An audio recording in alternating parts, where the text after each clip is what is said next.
This is a Seoul Podcast. Good day. This is your Seoul Podcast briefing for April 3rd, 2020.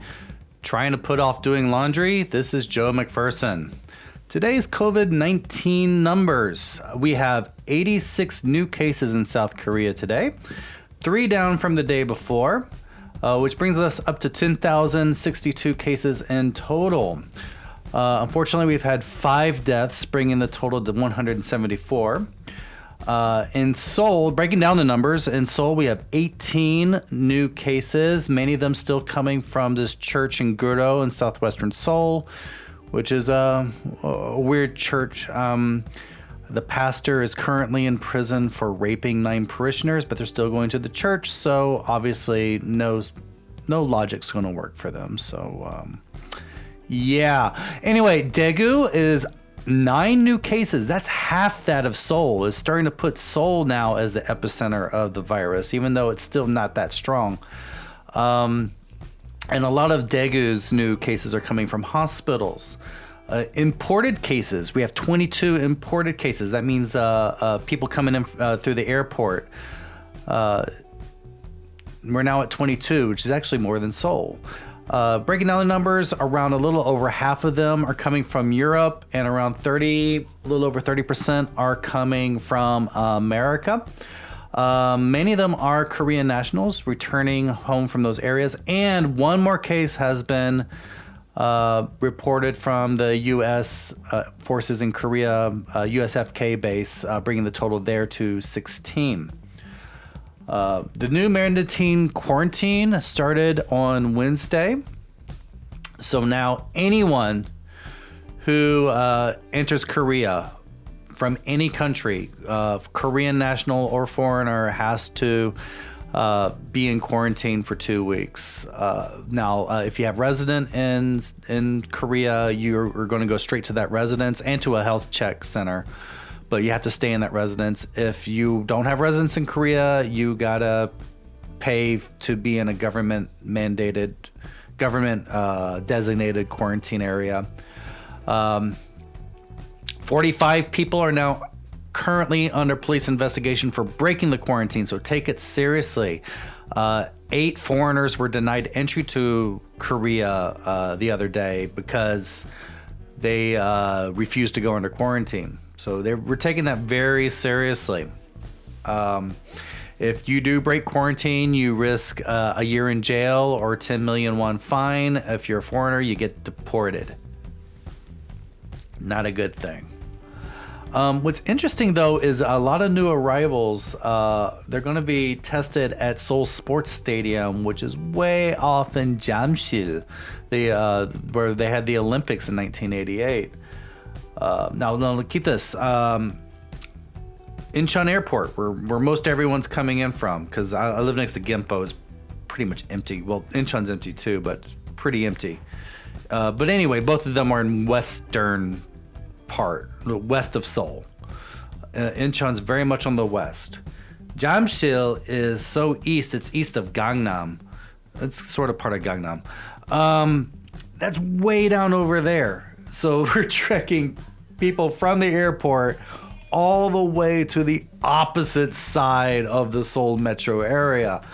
And Seoul is supplying taxis, around 200 taxis, but you're going to have to pay for it. And a taxi ride from Incheon Airport to Jamsil Sports Stadium is 130,000 won.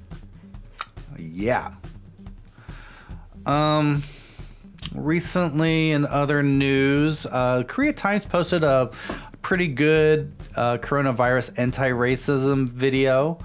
I have a link to it in the show notes. I totally agree with the video about don't use coronavirus as an excuse for anti-Asian racism. That is despicable. That's just dumb. It's just completely dumb. And I've been seeing that. I don't know. It seems I really agree with the video. I just wish it was a little more holistic and pointing out the racism that's happening in Korea itself. There's a lot of, still I'm hearing a good bit of anti-Chinese racism here. It seems more of pointing fingers at others so that you don't have to reflect on yourself. I mean, remember when this started, there were signs on restaurants saying no foreigners allowed. Foreign residents have been systematically excluded by the government. At first, it was the mask distribution. We had designated days that we were supposed to go to pharmacists and get masks, but a lot of foreigners were excluded from that. Now since then, the government has gone around and is now providing free masks for foreigners. But it's this little systematic. It's not coming from ignorant racist rednecks. This is actually coming from official sources. The discrimination is coming from official sources, from the government itself. Right now, there's big questions about all these income payouts, the relief stimulus that's going out to individuals. The Gyeonggi province, I think there's a national fund, Seoul, other regions are doing it, and they're very vague. They're very vague, but there's still questions of whether or not that includes foreign residents, registered foreign residents. I'm not talking about tourists. I'm talking about registered foreign residents. That they're being excluded. Lots of people are getting upset about that. There's a petition. I have a link to it in the show notes or in the comments. There's a petition that's gotten over 11,000 signatures saying to include registered foreign residents in economic stimulus. It's really not really about the amount of money. It's just more of the principle of it, in my opinion. It's just, what it says about the role of diverse peoples in the patchwork quilt of Korean society. Okay, patchwork quilt is not a metaphor to use for Korean society. It would be a pretty much 99% cotton blend. the 98% cotton blend with a 2% polyester. We are the polyester. But still, just the message it sends about how we're just subhuman in Korean society, that we just don't matter. From an official, it's actually like made an official stance by the government. I've been keeping track of the U.S. economic relief packages, the CARES, and it does exclude some good many immigrants, which is shameful. But it does include green card holders. Green card holders, as long as they have Social Security numbers, supposedly can get relief funding. I'm the equivalent. I'm an F5 visa. I'm the equivalent of a green card holder in Korea. I'm just one step away from citizenship. I can vote. The next election that's coming up in 2 weeks, I'm registered to vote. I'm going to vote in Korean elections. But no, I'm not enough of a person to count towards economic relief. Even though paying taxes, I've built businesses here, employing Korean nationals, contributing to the economy. Yeah.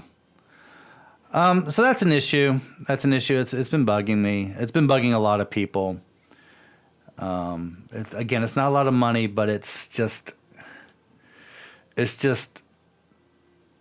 the official stance of Korea is, foreigners, you're only good as photo props when we want to promote tourism, and I don't know. In other weird news, Korea Times, if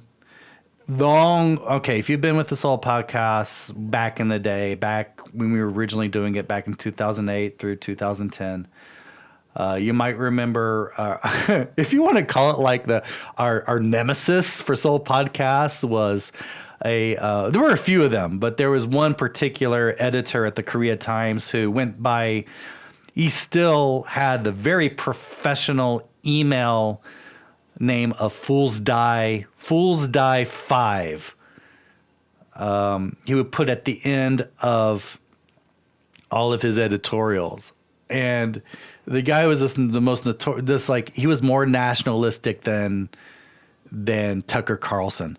It was the most, but cartoonishly so. It's like, no matter what, it was most, he had the most xenophobic and just humorously nationalistic articles. He was a chaebol lackey, which meant that anytime there was any challenge to Samsung's power, he was first in line to defend poor Samsung. Well, anyway, he's now been promoted to the head of publishing at the Korea Times. He's the head of the Korea Times now, so expect a lot more fun and antics from our good friend Fool's Die. Anyway, thank you for watching this Seoul Podcast briefing. Please make sure to, if you like it, please like the video. Please make sure to subscribe. Subscribe. Make sure to describe. I'm really scared of how you would describe us. Please make sure to subscribe. If you're watching on YouTube, please click the bell so you're notified of new shows when we post it. Also, you can subscribe on iTunes and other podcasting platforms. So this has been your Seoul Podcast briefing. This is Joe McPherson. Take it safe out there.